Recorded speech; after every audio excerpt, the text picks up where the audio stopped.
You know that feeling when you've had a really long day? You've worked your tail off, but you still feel like you've achieved nothing? Like you're just a gear in a giant machine that doesn't actually see you. Well, there's a reason for that. And it's not just that your boss is difficult. It's because, for many of us, our real boss isn't a human anymore. It's an algorithm. Most people are worried about AI taking their jobs. But I spend a lot of time looking at how AI is actually being implemented right now. And the real shift is much more subtle. It's not about being replaced. It's about being managed by code. In the old world of work, your value was based on relationships.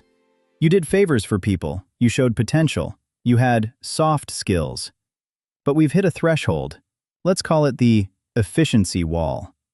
When a company grows past a certain size, humans can't keep track of everything anymore. So they implement the system. And once that happens, the rules of your career completely change. Your value is no longer about who you know, but about your data signature. If you don't understand how your signature is being read by the AI, you're playing a game where the rules are hidden from you. Think of it like this. Working for a human boss is like playing a sport. You have a coach. They see when you're tired, they give you feedback, they want you to win.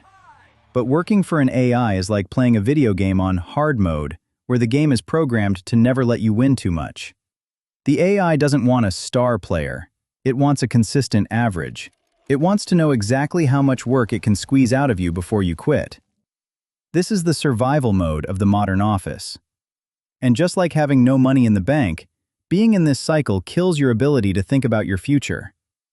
So, how do you fix this? You have to stop trying to please the AI and start optimizing your implementation. Just like saving that first $20,000 gives you walking away money, learning how to use AI to automate your own tasks gives you mental bandwidth.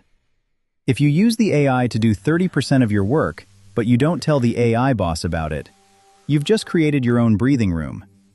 You're moving from being a resource to being an architect. And that shift in identity is the only way to stay ahead in the next 10 years.